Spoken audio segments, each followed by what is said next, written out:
أشرف الأعراب والعجم خير من يمشي على قدمه. الحمد لله وحده والصلاة والسلام على من لا نبي بعده أما بعد السلام عليكم ورحمة الله وبركاته. Bienvenue donc dans cette nouvelle séance de Sirah, de la biographie du prophète d'Allah sallallahu alayhi wa sallam. Vous savez, lorsqu'on étudie comme ça la Sirah et la biographie du prophète d'Allah sallallahu alayhi wa sallam avec une lecture un peu dynamique, transversale, eh bien on peut se rendre compte des interactions dans différents événements, que les événements ne sont pas indépendants. Que par exemple, aujourd'hui on va voir les persécutions sur quelques sahaba. On va voir que ce n'est pas la méchanceté des Quraysh. Personne n'est méchant de manière innée. Et personne n'est content d'être méchant. On ne va pas dire à quelqu'un qu'il est content, il a choisi, un beau matin, il s'est réveillé et il a choisi d'être injuste. L'injustice, il ne l'a pas décrétée, il est devenu injuste. Et pourquoi est-ce que nous raconte tout ça? Afin que nous aussi nous puissions faire extrêmement attention à ne parfois pas devenir injuste sans nous en rendre compte, de manière inconsciente, devenir injuste. Vous savez, les Quraysh, dans leur injustice, lorsqu'ils faisaient de l'islamophobie, ils disaient rendre service à leurs victimes. Ils les frappaient. Ils frappaient ces gens-là, ils se moquaient, ils insultaient ces gens-là et disaient qu'on est en train de faire cela afin que vous reveniez sur la voie droite, afin que vous délaissiez ce tawhid, afin que vous délaissiez l'adoration d'Allah subhanahu wa ta'ala. Et donc ils ont tout fait pour essayer de faire en sorte que les sahaba et le prophète d'Allah sallallahu alayhi wa sallam arrêtent la da'wah. On a vu qu'ils ont parti plaider auprès d'Abu Talib, on a vu qu'ils ont essayé de demander des miracles, ils ont lancé de fausses accusations, ils ont essayé de négocier, ils ont essayé de corrompre le prophète d'Allah sallallahu alayhi wa sallam. Et lorsque ce n'était pas suffisant, il y a eu un dernier stade. Il y a eu un stade plus grave. La dernière chose qu'ils ont essayé de faire, c'est à ce moment-là, c'est la torture et la persécution physique. Il y avait déjà la persécution morale, mais là c'est une persécution physique. Ils ont attaqué, torturé et persécuté les musulmans, les sahaba radiyallahu ta'ala anhum. Parfois le prophète d'Allah sallallahu alayhi wa sallam, et on va le voir, et parfois les sahaba. Surtout, et comme on l'a dit, ils se sont attaqués à qui?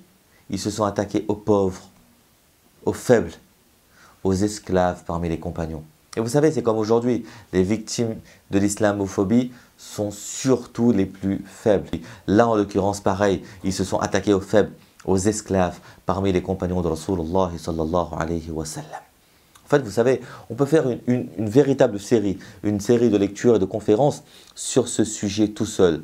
Comment est-ce que les sahaba, radiyallahu ta'ala anhum, et le prophète d'Allah sallallahu alayhi wa sallam ont été attaqués et persécutés physiquement.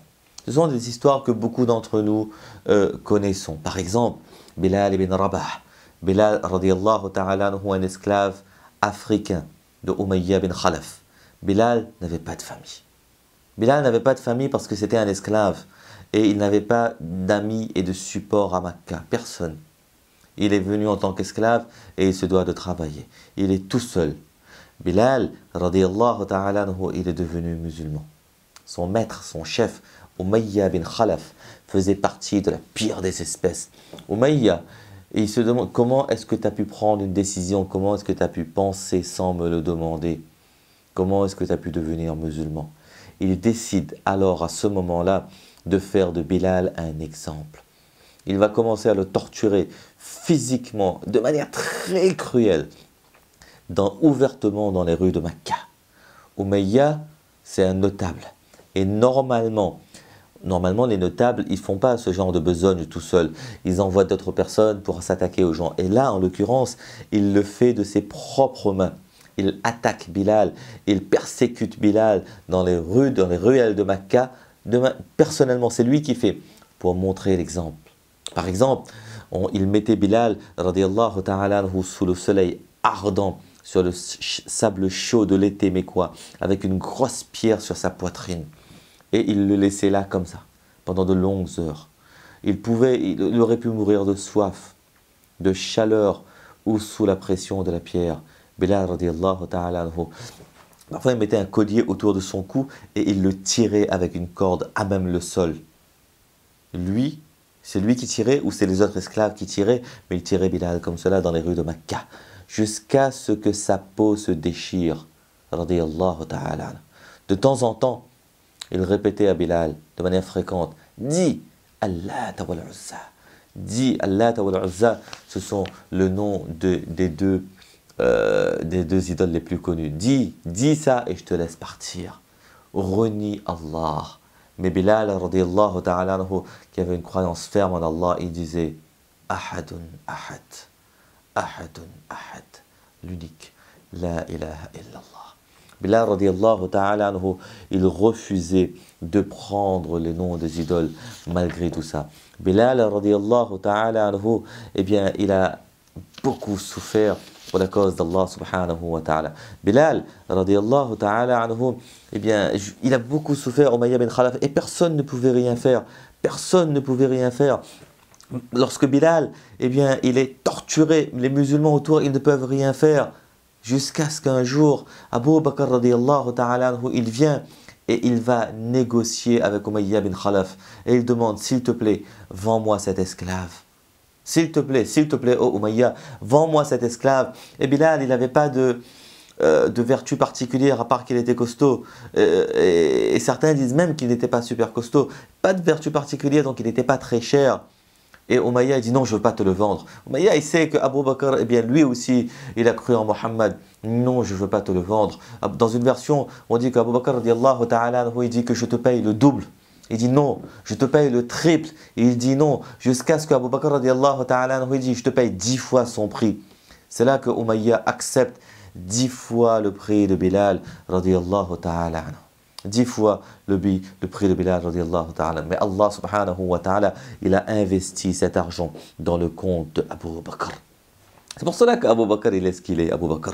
S'il n'avait pas fait ça, s'il n'avait pas racheté la liberté de Bilal, eh bien, combien de temps encore Bilal, radiallahu ta'ala, il aurait pu rester comme cela.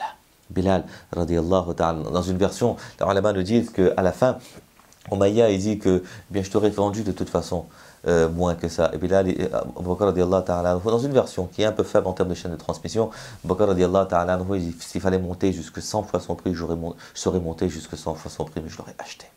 Abu Bakr radiallahu ta'ala, ce qu'on est en train de dire, c'est que, eh bien, subhanallah, les Sahaba radiallahu ta'ala, ils ont beaucoup souffert. Ils ont beaucoup souffert à Mecca. Par les persécutions des Quraysh de Mecca. Et comme je le disais tout à l'heure, ces gens-là, ils le faisaient pour donner l'exemple, mais surtout parce qu'ils croyaient rendre service, ils croyaient être sur la voie droite. Ils ne se connaissaient pas méchants, ils sont devenus méchants et ils ont fait de l'islamophobie. Ils se sont attaqués aux musulmans et aux musulmanes. On va voir, bismillah subhanahu wa ta'ala, les autres histoires. Comment est-ce que, eh bien, ils se sont attaqués à Ammar, à Yasir, à Sumayya, à Khabbab, radiallahu ta'ala anhum. La chose à voir et la chose que nous allons voir en conclusion de tout ça, c'est que malgré le fait que les Sahaba, radiallahu ta'ala anhum, sont attaqués ouvertement, ils sont attaqués ouvertement, eh bien les musulmans et les musulmanes ne se sont pas dit qu'on va les défendre, parce qu'ils ne sont pas en position de force pour aller les défendre. Imaginons un instant qu'on a un jeune musulman qui serait prêt à Umayya, eh bien à ce moment-là, tout le monde eh bien, aurait dit que tu as tort, parce que la règle et la norme de l'époque, c'est que Umayya, na'oudhu billah, mais la norme de l'époque, c'est que Umayya, il peut faire ce qu'il veut à Bilal. Bilal, c'était, excusez-moi le terme, c'est vraiment dur, mais c'était un objet qui appartenait à son maître. C'était la définition même d'un esclave. Et donc, il peut en faire ce qu'il veut. Et effectivement, eh bien, Umayya bin Khalaf, il en a fait ce qu'il veut, na'oudhu billah, na'oudhu billah. Et Umayya, c'était un notable de Quraysh, de Makkah, et c'était vraiment de la pire des espèces. Pourquoi est-ce qu'on parle souvent de Bilal? Parce que Bilal, c'est une personnalité de l'islam, mais aussi et surtout parce que la cruauté qu'il y a eu envers lui, c'était parce que son maître voulait en faire un exemple.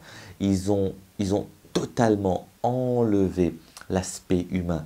Ils ont considéré que Bilal, ce n'est pas un interlocuteur, qu'un esclave, ce n'est pas un être humain. Et donc, il peut endurer les pires de souffrances juste pour envoyer un message à l'adresse des musulmans, mais aussi et surtout de ceux qui voudraient peut-être devenir musulmans. Attention, si vous devenez musulman, voilà ce que vous devrez subir. Faites attention à vous. Et c'était ça le message que le Quraysh voulait faire passer, mais il n'avait pas compris que lorsque Iman est rentré dans le cœur de quelqu'un. Fais ce que tu veux, ça ne ressort pas. Bilal radiallahu ta'ala anhu, malgré tout, il dit Ahadun ahad, ahadun ahad, ahadun ahad. Et parfois on raconte que le prophète d'Allah passait, ou les sahaba passaient, eh bien ils voyaient Bilal dans cette situation-là, mais il enjoignait Bilal à faire le sabr, à patienter.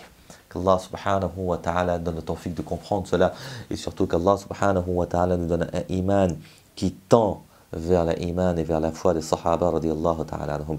Les Sahaba, ce sont vraiment nos exemples, nos modèles.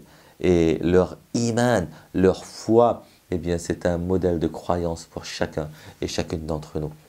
Allah Azza wa Jal donne le tawfiq de comprendre, de mettre en pratique et de propager. Fajazakumullahu wa barakallahu fikum. Wassalamu alaykum wa rahmatullahi wa barakatuh. يا رسول الله محمد